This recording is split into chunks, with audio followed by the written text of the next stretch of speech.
அனைவருக்கும் வணக்கம். என் லைஃப்பில் இந்த மாதிரி ஒரு பெயின்ஃபுல்லான ஒரு சுச்சுவேஷனை நான் ஃபேஸ் பண்ணதே கிடையாது. மனசு முழுக்க வலி வலி மட்டும்தான்.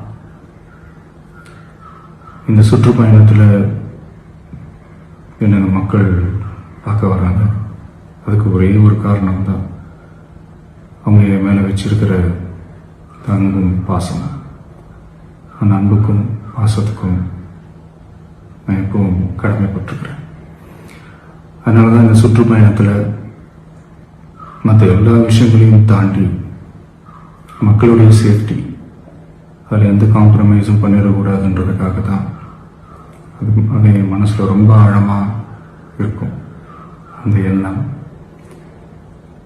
அதனால தான் இந்த அரசியல் காரணங்கள் எல்லாத்தையும் தவிர்த்துட்டு ஒதுக்கி வச்சுட்டு மக்களுடைய சேஃப்டி மட்டும் மைண்டில் வச்சுக்கிட்டு அதுக்கான இடங்களை சூஸ் பண்ணுறது, அதுக்கான இடங்களை பார்த்து பெர்மிஷன் கேட்கறது, போலீஸ் டிபார்ட்மெண்ட்டில் அதை ரிக்வெஸ்ட் பண்ணி கேட்போம். ஆனால் நடக்கக்கூடாதது நடந்துருச்சு. ஆனால் மனுஷன் தானே, அந்த நேரத்தில் அத்தனை பேர் பாதிக்கப்பட்டு இருக்கும்போது எப்படி அந்த ஊரை விட்டுட்டு என்னால் கிளம்பி வர முடியும்? நான் திரும்ப அங்கே போகணும்னு இருந்துச்சுன்னா அது ஒரு காரணம் காட்டி அங்கே வேறு சில பதட்டமான சுச்சுவேஷன்ஸ், வேறு சில சம்பாவிதங்கள் அந்த மாதிரி எதுவும் நடந்துடக்கூடாதுன்றதுக்காக தான் நான் அவாய்ட் பண்ணேன். இந்த நேரத்தில் சொந்தங்களை இழந்து தவிக்கிற அத்தனை குடும்பங்களுக்கும் என்னுடைய ஆழ்ந்த இரங்கலை தெரிவிச்சுக்கிறேன். எனக்கு தெரியும், என்ன சொன்னாலும் இது ஈடையாகாதுன்னு எனக்கு தெரியும். ஹாஸ்பிட்டலில் ட்ரீட் பண்ணிகிட்ருக்கிற எல்லாருமே சீக்கிரமாக க்யூர் ஆகி வரணுன்றதை இந்த நேரத்தில் நான் வேண்டிக்கிறேன். கூடிய சீக்கிரமே உங்கள் எல்லாரையும் நான் சந்திக்கிறேன்.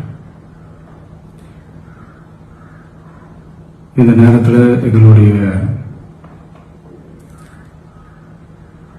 வலிகளை, எங்களுடைய நிலைமையை புரிஞ்சுக்கிட்டு எங்களுக்காக பேசின அரசியல் கட்சிகளை சார்ந்த நண்பர்கள், தலைவர்கள் அனைவருக்கும் என்னுடைய நன்றியை தெரிவிச்சுக்கிறேன். கிட்டத்தட்ட ஒரு 5 மாவட்டத்துக்கு பிரச்சாரத்துக்கு போனோம்.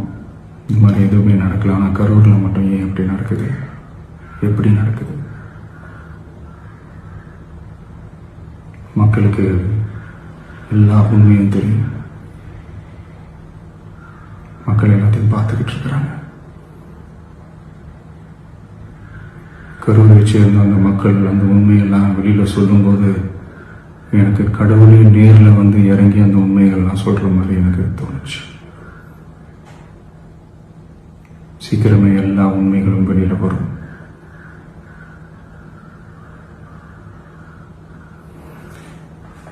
எங்களுக்கு தரப்பட்ட இடத்துல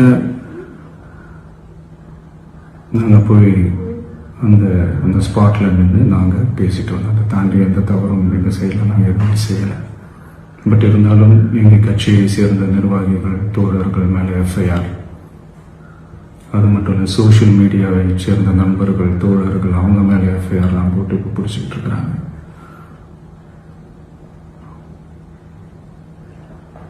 சிஎம் சார், உங்களுக்கு ஏதாவது இந்த பழி வாங்கணும் அப்படின்ற எண்ணம் ஏதாவது இருந்துச்சுன்னா என்ன வேணாலும் பண்ணுங்க. அவங்க மேலே கை வைக்காதீங்க. நான் ஒன்று வீட்டில் இருப்பேன், இல்லை நான் ஆஃபீஸில் இருப்பேன். என்ன வேணாலும் செய்யுங்க. நண்பர்களே, தோழர்களே, நம்மளுடைய அரசியல் பயணம் இன்னும் ஸ்ட்ராங்கராக, இன்னும் தைரியத்தோட கண்டினியூ ஆகும்.